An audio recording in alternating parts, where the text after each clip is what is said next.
We're learning new breaking details about a big story in Apopka this morning. A football player arrested, accused of shooting two other players during last night's practice. The Apopka police chief tells us it all started with a fight between players. Two of those players were shot. As you know, we had a news conference from the chief just a few minutes ago. That's right. And here's what's shocking. This boy is just 11 years old. Fox 35's Morgan Parrish joining us live from Apopka this morning. And Morgan, that was sort of the one detail that we were waiting on. Yeah. What is the age of the shooter? And I think all of our, chins dropped when we heard just 11.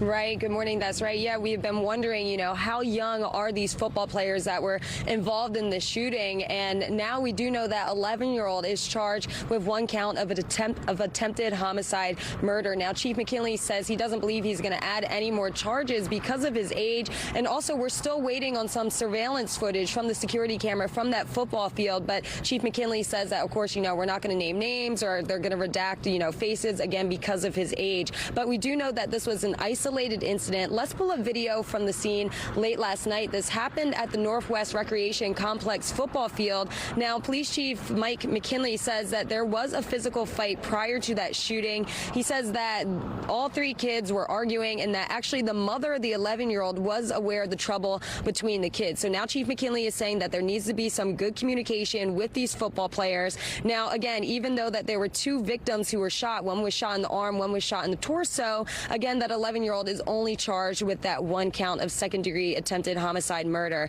So we do know that the 11-year-old ended up running to a car. We learned that that was actually his parents' car, and that was when he got the gun and started shooting at the two other victims. Now, Chief McKinley says that the gun was owned by the parents, but the issue was it was not secured or was it locked in a case. So also McKinley says that there was an unruly crowd when he and other officers first arrived, and right now that 11-year-old is booked in juvenile detention center. So we're still waiting on some more details. I do have this police report. I'm sifting through it right now, but take a listen to what Chief McKinley had to say about that young football player's age. This is a serious charge, and we're talking about an 11-year-old child here.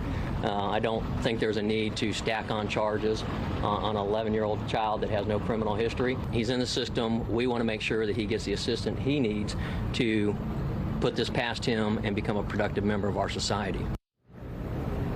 So again, Chief McKinley is just saying that he really hopes that 11-year-old gets that assistance. And again, right now they are still investigating this. So we're going to be working on this story all day. We're going to speak with people who were at that football practice when that happened, because we know that there were several coaches out on the field, parents in the stands, and of course all of the other teammates. So again, we're staying on top of this. And as soon as we get some more details, as well as that security footage, we'll be sure to bring you the latest. For now, reporting in front of the Apopka Police Department, I'm Morgan Parrish, Fox 35 News.